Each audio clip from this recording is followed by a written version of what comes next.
Hello बच्चों, स्वागत है आपका हमारे YouTube चैनल में। हम 11th फिजिक्स को पढ़ रहे हैं, जिसमें हमने पहले यूनिट के कुछ टॉपिक को पढ़ लिया है। आज की क्लास में हम प्रकृति में जो बल पाए जाते हैं उनके बारे में समझने का प्रयास करेंगे। तो जैसे हेडिंग है प्रकृति में बल, तो हमारा टॉपिक है बल। बल किसे कहते हैं?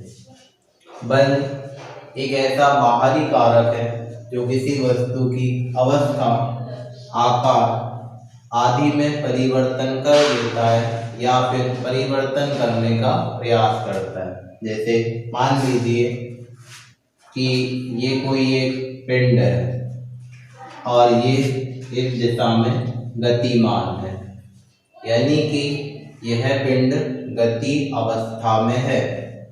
हमने क्या किया, इस दिशा से इस पिंड पर एक बल लगा दिया, यानी एक बाह्य कारक लगा दिया। यह बाह्य कारक या तो इस पिंड की गति को कम कर देता है या फिर इस पिंड को गति करने से रोक देता है, यानी इसकी अवस्था में परिवर्तन कर देता है। तो ये जो बाह्य कारक होगा इसी को हम बल कहेंगे। या फिर जैसे एक वस्तु है, मान लीजिए गुब्बारा है, हमने उसको पुश करना स्टार्ट किया तो हम देखते हैं कि उसके आकार में परिवर्तन हो जाता है। एल्यूमिनियम का एक टुकड़ा है, उसको हमने हथौड़े से ठोका और हमने देखा कि उसकी जो साइज है वो चेंज हो जाती है, उसका जो आकार है बदल जाता है। तो यहाँ पर जो हम बाह्य कारक का उपयोग कर रहे हैं वह भी क्या है, एक बल है।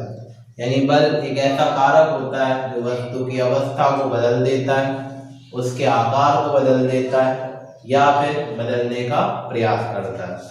प्रकृति में मूल रूप से 4 बल पाए जाते हैं: गुरुत्वाकर्षण बल, विद्युत चुंबकीय बल, प्रबल नाभिकीय बल और दुर्बल नाभिकीय बल। गुरुत्वाकर्षण बल आपने पिछली क्लासों में पढ़ा होगा कि प्रकृति में जितने भी पिंड हैं, 2 पिंड हैं, वो सदैव एक दूसरे को आकर्षित करते हैं, तो इनके बीच जो बल लगता है उसको हम गुरुत्वाकर्षण बल कहते हैं। गुरुत्वाकर्षण बल इस पूरे यूनिवर्स का सबसे कमजोर बल होता है, लेकिन बड़े पिंडों के लिए इसका सर्वाधिक महत्व है। जैसे कि हमारी पृथ्वी सूर्य के चारों ओर घूम रही है, तो पृथ्वी कहीं किसी से जुड़ी नहीं है, वो स्वतंत्र रूप से स्थित है और बल के कारण ही उसे वृत्तीय गति हो पा रही है। विद्युत चुंबकीय बल, हम जब 2 विद्युत आवेशों या 2 चुंबकीय ध्रुवों को देखते हैं तो इनके बीच जो बल लगता है उसे हम विद्युत चुंबकीय बल कहते हैं। इसको हम Fe से डिनोट कर सकते हैं। प्रबल नाभिकीय बल, नाभिक के अंदर बहुत सारे कण होते हैं, जैसे प्रोटॉन, न्यूट्रॉन। प्रोटॉन और न्यूट्रॉन के बीच भी कुछ बल लगता होगा, प्रोटॉन और प्रोटॉन के बीच भी कुछ बल लगता होगा, न्यूट्रॉन और न्यूट्रॉन के बीच भी कुछ बल लगता होगा। यानी कि नाभिक के अंदर जो कण स्थित हैं उन कणों में जो बल लगता है उसी को हम बोलते हैं प्रबल नाभिकीय बल। यह सबसे शक्तिशाली बल होता है, इसको हम Fn से डिनोट कर सकते हैं। अगला है दुर्बल नाभिकीय बल। जब बीटा क्षय होता है तब न्यूट्रॉन उत्पन्न होते हैं, इलेक्ट्रॉन और न्यूट्रॉन के बीच जो बल लगता है उसे हम दुर्बल नाभिकीय बल कहते हैं। तो इस तरह से प्रकृति में ये 4 बल पाए जाते हैं। समय समय पर वैज्ञानिकों ने इन सभी बलों के सम्मिश्रण का प्रयास किया, हालांकि आज तक इसमें सफलता प्राप्त नहीं हो पाई।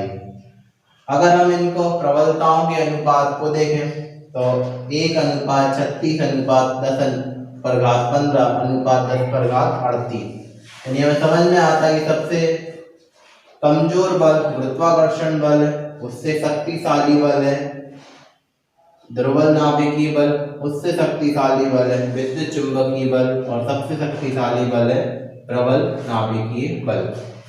तो इस तरह हमने फिजिकल वर्ल्ड को कुछ टॉपिक्स या कुछ वीडियोस के माध्यम से कंप्लीट कर लिया।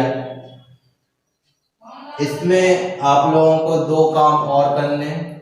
एक बार बुक से इस चैप्टर को अच्छे से पढ़ना है, जिससे आपको और अच्छी समझ इस चैप्टर की हो सकेगी।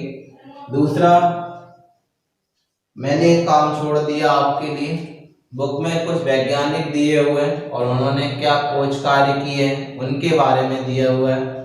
आपको इससे थोड़ा सा और आगे का काम करना है। आपको वैज्ञानिक का नाम बुक से देखना है, गूगल पर उस वैज्ञानिक के बारे में थोड़ा पढ़ना है और उसके संबंधित खोज कार्य देखने हैं। तो इससे आपको एक मोटिवेशन भी मिलेगा और उनके खोज कार्य भी समझ में आएंगे। तो इस तरह हमने हमारी पहली यूनिट के एक पार्ट फिजिकल वर्ल्ड को कंप्लीट कर लिया।